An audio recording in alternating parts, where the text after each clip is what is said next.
Jess here with IGN's E3 live show for 2010, streaming straight from the show floor on e3.ign.com and YouTube.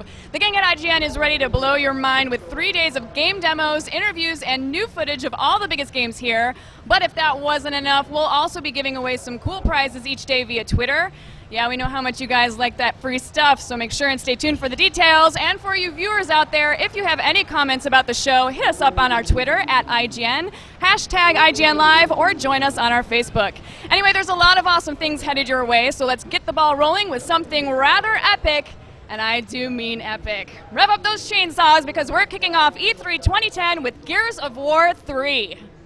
Hey, I'm Hillary Goldstein. I'm here with Cliff Bleszinski, who is the design director at Epic Games, here to show off Gears of War. So Cliff, you know, we're going to start off with the E3 demo that you showed at the Microsoft press conference, but we will end with something completely awesome. You mentioned at the press conference that there was a new mode called Beast Mode, and we're going to kind of reveal it for the first time today. Yeah, originally when we were thinking about the script, we were like, yeah, let's you know, talk about it, let's explain it. It's like, no, it'd actually be cooler to like let everybody wonder for like a day and a half what it is. So we're just like, yeah, it's Beast. Everyone's like, what does that mean? What could that be? So we actually have the first footage ever shown here.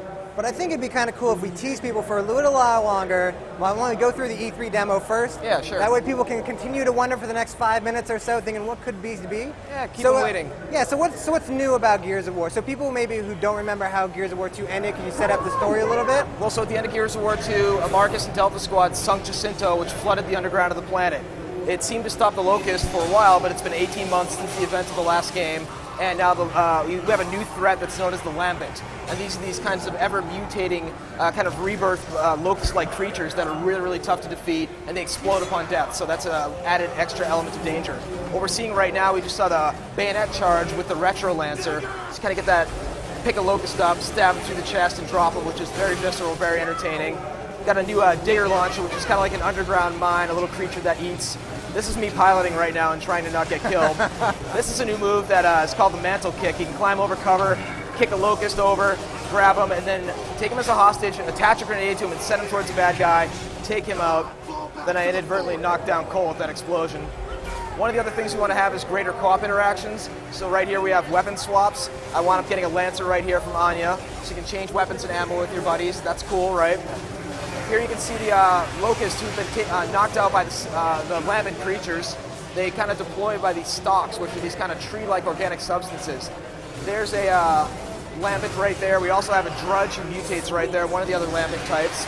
Crazy arms flying out, tears a Locust in half right here, kind of top of the food chain now, right? One of our guys is getting fried by this kind of emulsion flame. We can pop their different arms, take them out with a couple clips. They wind up exploding upon death. Some of those guys wind up leaving their kind of head and neck around you have to take out as well, kind of like The Thing, right? Right. It's a lot more of a lush environment that you've seen in previous Gears of War games, not just that destroyed European architecture look that we have, right? So let me ask this. The tagline for Gears of War 2 was bigger, badder, more badass. Is this biggerer, badderer? There's no fancy tagline for this. It's just going to be the best looking, most enjoyable, most feature rich, and most importantly, the most polished Gears game you've seen yet. There's a lot going on though, right? You get a chainsaw kick. If you chainsaw an enemy who explodes, you're probably going to want to kick him away from you and get him away when they blow up, right? The Lambent mutate in different ways. This one kind of mutates like a tree and is taller, spawning these little polyp-like creatures from below, these kind of like fast little crab-like monsters. He winds up popping, and then a larger threat comes out in a minute here, which was kind of the pleasing moment from the press conference. Everybody loved the Berserker in the first Gears of War, so we're like, how can we make the Berserker better, right? Let's mutate him, right? Let's mutate her, let's add some crazy tentacles, and let's make her faster, give her a jumping ability, and make her even uglier than ever. Let me ask this question. So the Lambent and the regular Locust do not like each other. They do not. It's kind of a three-way battle right now, right? Okay. And the Lambent aren't really an organized force. They're kind of like this organic force of nature that just takes out anything that's in their way. So the Locusts are still tough. They have new ways to surprise you. But the Lambent are fast. They explode upon death. They mutate dynamically, and they're crazy. That's a great sequence. We're trying to avoid this bugger coming after me. Trying to wait for the Hammer of Dawn coming online. And trying to avoid everybody getting killed by the Lambent Berserker. Notice the Hammer of Dawn effects are improved. It's the latest Unreal Engine. We have amazing God beams coming out of the sky. It really pushes the Xbox 360 even further than Gears of War 2 did. And big finish. Well, if you're gonna finish, you gotta finish big, and this Well, is yeah, this I is mean, a pretty there's what crazy better ending. way to finish than having a giant laser beam on your butt with a giant Lambent Berserker at the same time. Oh, we also have exosuits right now. You can see the silverback mechs right there kicking the door shut. And then here's the entire group of Delta right there, wondering if we in fact did fry that bitch. Fry that bitch? Is Cole your favorite character you've ever created? What's that? Is Cole your favorite character you've ever created? I am very, I love Cole because he's just such a big, pile of charisma. But we have new characters such as Jace, who is featured in the comic books. We just announced he's being voiced by the rapper Drake. And we're announcing some other new voice cast this week that's we're pretty excited about. Very cool. And then one of the other big changes for Gears of War 3 is that we're finally going to see female cogs. Yeah, female Gears are finally kind of taking place. Previously in the Gears world, females were kind of regulated to this bedside mode where they had to give birth all the time because humanity's population was dwindling. Now all bets are off, everybody's stranded now, and we have female Gears. Anya has evolved kind of from a pencil pusher, at a desk to somebody who can really hold her own in combat. And then we have Samantha Byrne, who can really hold her own alongside with Anya. And we take our female Gears seriously in this game. We love, sexy characters as much as the next guy. But in this universe, we wanted to really take it seriously. So you can see our females are proportioned fairly reasonably. They're not half naked because it just wouldn't make sense for combat. And I think our female fans of the franchise will respect that a lot. You want to go for the Sigourney Weaver and Alien kind of look, Yeah, right? a little Sarah Connor, a little Sigourney Weaver. Right. What would Jim Cameron do as opposed to what would Lowrider Magazine do? Not that there's anything wrong with what Lowrider Magazine Oh, does. absolutely. That kind of look has its own place, but in a world where everything is falling apart, we want to know that our girls are tough, that they can handle themselves, and they can hang alongside the boys. And they're not just sex objects, right? It's very, very important that we take it seriously. Here we're Lancer bayonet charging one of the drudges who pops upon death. There's really a lot going on here, and it's so tricky to cover it all in a short period of time. Of course. I think people have waited long enough. They want to know. Let's just hop right in, do beast mode, and you can tell everybody sort of what the big surprise is about this. Well, so previously we had Horde mode in Gears 2, and everybody seemed to like that. Everybody loved it. Amazing. I mean, a lot of games suddenly started shipping with the Horde mode. We're like, cool, I guess that means we did something right. So we're like, well, how can we switch that up? What's the interesting thing that we could do? And we decided, what if you could play as not only the Locust, bipedal characters, but what about the monsters? What if you could run along the floor as a ticker and try and suicide bomb your enemies? What if you could play as a boomer and you could try and take out Marcus Phoenix? What if you could play as a berserker and you could be incredibly powerful and smash the Coalition forces in some of their setups? And it's really kind of this, you can play as wretches also, kind of taking cover and sliding along, knocking over the bad guys, taking out the said female Gears.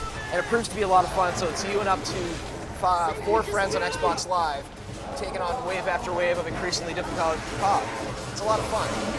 Now, unlike Horde, where if I'm playing as a gear and I die, that's it for me in that round. Obviously, if you're playing as a ticker, your purpose is to just explode on somebody. So you get respawns then? Well, so what you get is you get tokens that you earn by killing various Coalition characters, right?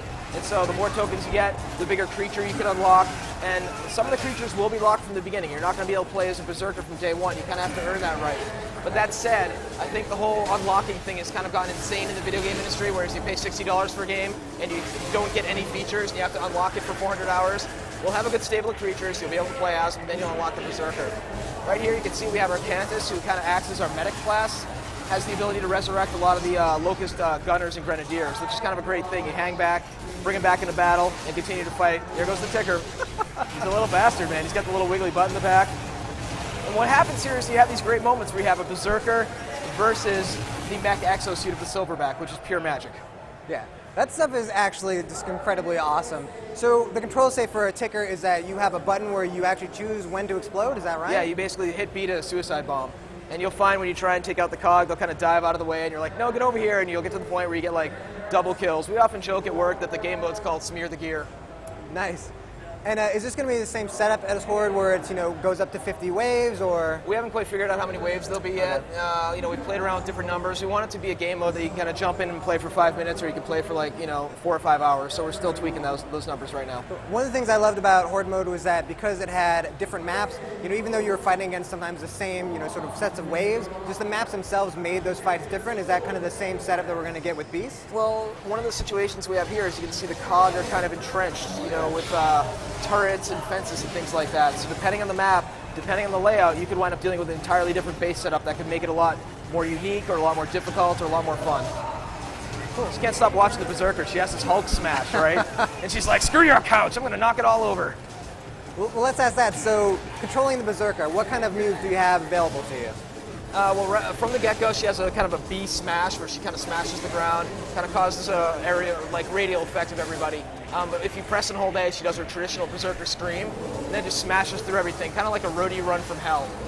It's a lot of fun. She's also kind of myopic, right? She has kind of bad eyesight. We're still tweaking the mode. It's not quite perfect yet, but it's really kind of bad eyesight, right? You kind of have to deal with that. You have this immense power, but you can't quite see that well. Cool. And then, I think I'm most interested actually in the Cantus, which is the Locust Priest. So is that sort of maybe like your healer class almost? Yeah, absolutely. The Cantus is kind of the healer class, and you can heal a lot of the bipedal Locust. And the funny thing about doing a class-based mode is that every person likes a different class, which is kind of the beauty of it. Some like being a suicide bomber, some like being a medic, some like being a big monster. We have something for everyone in this mode. Awesome. And can you tell us when can we expect Gears of War 3? Gears of War 3 is shipping in April 2011. Spring is the new fall. It really is. Thanks so much, Cliff. It's great seeing you. Good seeing you. Thanks, guys. It's good to see Marcus and company back in action. Now, if you guys have any comments about what you saw, remember, good to see Marcus and company back in action. Now, if you guys have any comments about what you saw, remember to follow our Twitter at IGN or join our Facebook. Coming up next, we have another epic to get. Remember to follow our Twitter at IGN or join our